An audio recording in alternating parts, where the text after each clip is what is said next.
అయితే ఇగో చలో గీయాల మన మహిషాపట్నంలో గణేష్లు లేస్తున్నాయి కదా, మరి ఎట్లా జరిగింది, ఎవరెవరు వచ్చిండ్లు, ఎట్లా బందోబస్తు అయింది, ఎట్లా లేచినాయి, ఎట్లా డీజే మీద డ్యాన్స్ చేసినట్లు ఒకసారి చూద్దాము. ఇక దానికంటే ముందు ఇగో మన మున్నూరు కాపు సంఘం ఆధ్వర్యంలో గీయాల మన బైన్సపట్నంలో ఉన్నటువంటి ఏదైతే గణేష్ నగర్ ఉన్నదో అక్కడ ఈ విధంగా పీస్ఫుల్ మీటింగ్ను ఏర్పాటు చేయడం జరిగిందన్నమాట.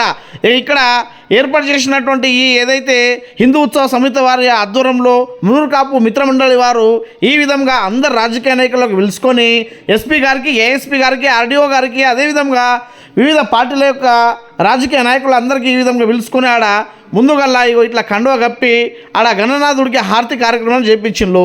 ఇక దాని తర్వాత ఈ విధంగా గంగమ్మ ఒడికి చేర్చడానికి అక్కడ గణేష్లను తీసుకుపోయిందన్నమాట. అయితే గణేష్ నగర్లో ఉన్నటువంటి మున్నూరు కాపు మిత్ర మండలి అక్కడ గణనాథుడికి అక్కడ మన ఎస్పీ గారు, అదేవిధంగా మన ఎమ్మెల్యే పవార్ రామారావు పటేల్ గారు హారతి ఇచ్చి అక్కడ మన గణనాథుడికి జరిపిందన్నమాట. ఇక అక్కడికి వెళ్ళి ఏదైతే మన బైన్సపట్నంలో డ్యామ్ ఉన్నదో అక్కడ డ్యామ్కు తీసుకెళ్ళి ఆ గణనాథుడికి ఈ విధంగా నిమజ్జన కార్యక్రమంలో భాగంగా గంగమ్మ ఒడికి ఇట్లా చేర్పించిందన్నమాట.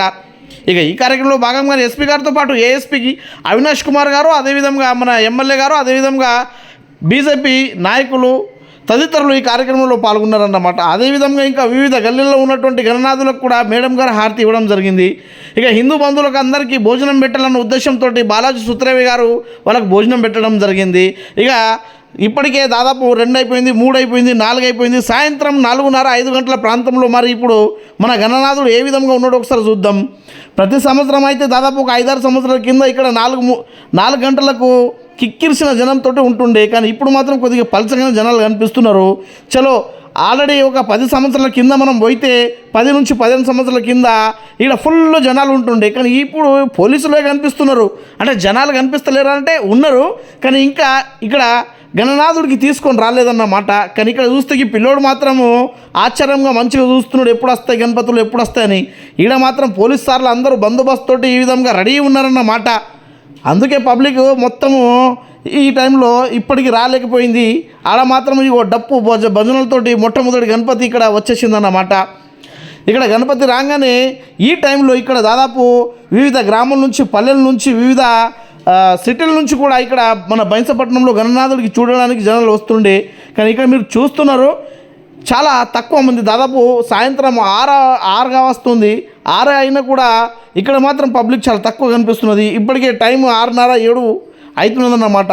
ఇక 7 గంటల ప్రాంతంలో మన ఏదైతే పంజశ చౌక్ ఉన్నదో అక్కడ దాదాపు ఒక 2, 3, 4, 5 వరకు గణపతులు క్రాస్ అయిపోతుండే, కానీ ఇప్పటివరకు ఒక గణపతి కూడా అక్కడ క్రాస్ కాలేదు. అక్కడ అందరు ఎదురు చూస్తున్నారన్నమాట. అంటే ప్రతి సంవత్సరంకు అక్కడ లేట్ ఎందుకు అవుతున్నదంటే ఇక దానికి కారణం మనం చెప్పాల్సిన అవసరం లేదు. పబ్లిక్ మొత్తం ఈ విధంగా ఆడ వెయిటింగ్లో ఉన్నది, గణనాథుడు ఎప్పుడు వస్తాడో, ఎప్పుడు చూడాలనో అని. ఇప్పటికి మాత్రం దాదాపు సాయంత్రం 7 వస్తుంది, ఒక గణనాథుడు కూడా అక్కడ రాలేదు. పోలీసు వాళ్ళు కావచ్చు, అక్కడ ఉన్నటువంటి అధికారులు కావచ్చు, మన బంధువులు కావచ్చు, అందరూ ఆడ గణనాథుడిని చూడడానికి, శోభయాత్ర చూడడానికి అందరూ ఆడ చాలా వెయిటింగ్లో ఉండే. 7 గంటలకు మొత్తము అక్కడ ఆ ఏరియా మొత్తము కిక్కిరిసిన జనంతో ఫుల్గా ఉంటుండే, కానీ ఈ సంవత్సరం మాత్రము ఇంకా గణనాథుడు అక్కడికి రాలేదన్నమాట. ఇప్పటికే వివిధ పల్లెటూళ్ళ నుంచి ఈ విధంగా యువకులు, పెద్ద మనుషులు పెద్ద మొత్తంలో అక్కడ హాజరై ఈ గణనాథుడికి అక్కడ దర్శించుకోవాలని చూస్తుండే. దాదాపు ఒక మనం 2003, 4, 5 ఈ సంవత్సరంలో చూసినట్టయితే భజన కీర్తనలతో కొన్ని వందల గణనాథులు అక్కడ మన బైన్స ప్రాంతంలో లేచినప్పటికీ మధ్యాహ్నం 2 గంటలకి అక్కడ దాదాపు ఒక 10 నుంచి 20 గణనాథులు 15-20 సంవత్సరాల కింద ఆ ఏదైతే పంజశ చౌక్ నుంచి క్రాస్ అయిపోతుండే, కానీ ఇప్పుడు రాత్రి 8 గంటలకు ఒక గణనాథుడు అక్కడికి వచ్చిందన్నమాట.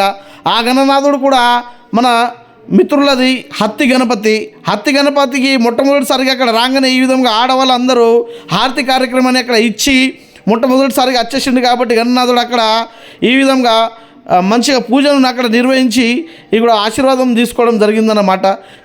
యువకులు అదేవిధంగా అక్కడ ఉన్నటువంటి మహిళలు ఈ గణనాథుడికి ఈ విధంగా పూజా కార్యక్రమాన్ని నిర్వహించి ప్రతి ఒక్కరు చల్లగా ఉండాలి, అదేవిధంగా అందరికీ చల్లగా చూడు తండ్రి అని మొక్కున్నారన్నమాట. ఇక ఈ హత్తి గణపతి రాగానే అక్కడ మన ఒక అన్న లైట్గా అంటే పులిహోర అదేవిధంగా వెజ్ బిర్యానీ లాంటిది ఏర్పాటు చేసి ఏదైతే దాదాపు మధ్యాహ్నం నుండి ప్రతి ఒక్క ఆకలితో ఉంటారనే ఉద్దేశంతో వాళ్ళకి అందరికీ అక్కడ భోజనం కూడా అంటే ఒక ప్లేట్లో ప్రసాదం లాగా ఇవ్వడం జరిగిందన్నమాట. సరే ఈ గణనాథుడు అయితే వచ్చేసిండు, ఇంకా వేరే గణనాథుడు కూడా రావాలి కదా, ఇక ఇక్కడ వెయిటింగ్లో ఉన్నారు. దాదాపు ఎంతసేపు అయినా కూడా ఇంకా గణనాథులు కదులుతలేవన్నమాట. ఇంకా ఈ హత్తి గణనాథుడే అందరికీ ఇక్కడ దర్శనం ఇచ్చేసరికి ప్రతి ఒక్కరు ఈ గణనాథుడి దగ్గరనే అందరు జమ అక్కడ ప్రతి ఒక్కరు ఈ గణనాథుడి యొక్క ఆశీర్వాదం తీసుకున్నారు.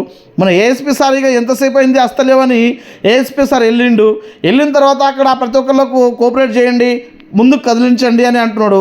సార్ మేము ముందుకు వెళ్ళినా కూడా మా వెనక ఒక గణనాథుడు కూడా లేడు కదా, మేము ఎట్లా ఇక్కడనే ఉన్నాము, మేము వెళ్తాము, వెనక ఉన్న గణనాథుడు వచ్చిన తర్వాత మేము ముందర జరుగుతామని వాళ్ళు అన్నారు. ఖచ్చితంగా మీరు అందరు కోఆపరేట్ చేస్తూ ముందుకు వెళ్ళండి అని అన్నారు. పోలీసు వాళ్ళు మాత్రం ఈ విధంగా మంచిగా ఇగో బందోబస్తు లాగా అక్కడ ప్రతి ఒక్కళ్ళు మంచిగా తయారై ఉన్నారు. వాళ్ళు ఎందుకు ఇంతగానం పోలీస్ టైట్ సెక్యూరిటీ పెట్టినాయి అని అనుకుంటున్నారా? ఏం లేదు, ముందు జాగ్రత్తతో పెట్టినట. ఇక అంతేకాదు ఈ విధంగా పోలీసు గారి ఇంత టైట్ సెక్యూరిటీతో గణనాథులను నిర్వహిస్తున్నారు కాబట్టి వివిధ గ్రామాల నుంచి పబ్లిక్ ఈ విధంగా ముందు కుప్పలు వస్తుండే ఇగో ఈ విధంగా పలసకబడ్డదేమో అని అనుకుంటున్నారు. కానీ ఇక్కడ ఉన్నటువంటి మనము చూస్తున్న వాతావరణం ఎంతో ప్రశాంతంగా స్వచ్ఛగా ప్రతి ఒక్కరు కలిసిమెలిసి ఆనందంగా జరుపుకుంటున్నారు. ఖచ్చితంగా ప్రతి సంవత్సరము కొన్ని వందల మంది హిందువులు ఈ విధంగా ఈ పండగకు వచ్చి మంచిగా ఈ పండుగను జరుపుకోవాలా. ఎందుకంటే ఈ విధంగా ఎవరో ఏమిటో మనకు అపోహలు సృష్టిస్తూ ఉంటారు, కానీ ఇక్కడ మాత్రం చాలా ప్రశాంతంగా ఉంది. మీరు ఎక్కడ చూసినా కూడా ఆడపడుచులు ఈ విధంగా ఇగో మంచిగా ఆడ ఈ జాతరలో అన్ని ఆట వస్తువులతో ఈ విధంగా యువకులు ఆడుతూ పాడుతూ గణనాథులను తీసుకెళ్తున్నారు. మంచి వాతావరణం ఉంది కాబట్టి ఈ ఏదైతే మన గణేష్ నిమజ్జనం ఉందో బైంస ప్రాంతంలో చాలా ప్రశాంతంగా ఈ విధంగా ఇక భజన కీర్తనలతో తాళ మేళంతో ఈ విధంగా తీసుకెళ్తున్నారు. కాబట్టి ప్రతి ఒక్కరు అపోహ చెందకుండా మంచిగా ఈ గణేష్ నిమజ్జనాన్ని చేసుకోవాలని అక్కడ ఉన్నటువంటి పోలీస్ డిపార్ట్మెంట్ కూడా చెప్పడం జరిగిందన్నమాట. ఇక వచ్చే సంవత్సరం మన ఖచ్చితంగా పెద్ద మొత్తంలో మన బైంస ప్రాంతానికి వివిధ గ్రామాల నుంచి పల్లెటూళ్ళ నుంచి పెద్ద మొత్తంలో భక్తులు వచ్చి ఈ గణనాథునికి నిమజ్జనం జరిగేటప్పుడు ప్రతి ఒక్కరు వీక్షించాలని అక్కడ కోరడం జరిగింది. ఇక అంతేకాకుండా మన ఎస్పీ గారికి అక్కడ ఉన్నటువంటి హత్తి గణనాథులు యొక్క భక్తులు ఈ విధంగా 101వ ఈ గణేష్ నిమజ్జనం సందర్భంగా ఫోటో ఇచ్చి అక్కడ మేడం గారితో సెల్ఫీ కూడా దిగడం జరిగింది. అంతేకాకుండా ఈ విధంగా యువకులందరూ ఎంతో ప్రశాంతంగా ఆనందంగా ఉల్లాసంగా మంచి వాతావరణంలో ఈ గణేష్ పండుగను జరుపుకోవడం చాలా సంతోషమని కూడా అక్కడ ఉన్నటువంటి ప్రజలందరూ అంటున్నారు. ఇక ఆడికెళ్ళి యువకులు పెద్ద మొత్తంలో అక్కడ నుంచి డీజిల్ తీసుకొస్తుంటే మధ్యలో నీకు ఈ విధంగా వైర్ తెగిపోయింది. ఇక తెగిపోవడంతో ప్రతి ఒక్కరు ఒకరికొకరు సహాయ సహకారాలు అందించుకుంటూ ఈ విధంగా అందరు కష్టపడి ఆ వైర్ను ఇట్లా జోడించడం జరిగిందన్నమాట. ఇక ప్రతి ఒక్కరు పోలీసులు కూడా ఆ వైర్ను చేతిలో తీసుకొని మంచిగా దానికి ఈ విధంగా రిపేర్ అయ్యే విధంగా చేసిండ్రు. ఇక దాని తర్వాత ఆ డీజే స్టార్ట్ కాగానే అక్కడ ఉన్నటువంటి యువకులు పెద్ద మొత్తంలో ఈ విధంగా డ్యాన్స్ చేసుకుంటూ స్టార్ట్ చేసిండ్రు. పొద్దున్నే లేవగానే ఇక ఈ విధంగా పోలీస్ డిపార్ట్మెంట్ కూడా మంచిగా బందోబస్తు కోసం వెళ్ళిందన్నమాట. ఇక ఈ విధంగా అక్కడ ఉన్నటువంటి యువకులు పెద్ద మొత్తంలో ఉత్సాహంతో మన డ్యాన్స్ను చేసి అక్కడ ఈ గణేష్ నిమజ్జనంలో చాలా ప్రశాంతమైన వాతావరణంలో అందరూ కలిసిమెలిసి ఈ విధంగా తీసుకెళ్ళిందన్నమాట. కానీ వచ్చే సంవత్సరం మాత్రము అక్కడ వచ్చినటువంటి పబ్లిక్ ఖచ్చితంగా గణనాథుడికి కొద్దిగా తొందరగా తీసుకొస్తే మన పల్లెటూరు నుంచి వచ్చినటువంటి జనాలు కావచ్చు, అదేవిధంగా వివిధ గల్లీల నుంచి వచ్చినటువంటి మహిళలు కూడా తొందరగా ఈ కార్యక్రమాన్ని చూసి ప్రతి ఒక్కళ్ళు ఈ కార్యక్రమంలో భాగస్వామ్యం అవ్వడానికి అవకాశం ఉంటుంది. కాబట్టి వచ్చే సంవత్సరము ఈ గణనాథుడికి దాదాపు మధ్యాహ్నం వరకు లేపితే ప్రతి ఒక్కళ్ళు వీక్షించడానికే అనుకూలంగా ఉంటుందని ఆడ అంటున్నారన్నమాట. ఇక ఈ గణనాథుని కూర్చోబెట్టే యువకులు కావచ్చు, పెద్ద మనుషులు కావచ్చు, అదేవిధంగా యూత్ కావచ్చు, మీరు కూడా ఒకసారి ఆలోచించి మనకు ఏదైతే 10-15 సంవత్సరాల కింద గణనాథులకు మధ్యాహ్నం 12 గంటల లోపు 1 గంట లోపు లేపి మంచిగా ఒక శోభయాత్రగా ఈ విధంగా తీసుకెళ్తూ కొన్ని వందల మంది పల్లెటూరు నుంచి వచ్చిన వాళ్ళు విచక్షించి చూసి వాళ్ళందరూ ఆనందానికి గురవుతుండే ఆ రోజులను తీసుకురావాలని అక్కడ కోరుతున్నారన్నమాట.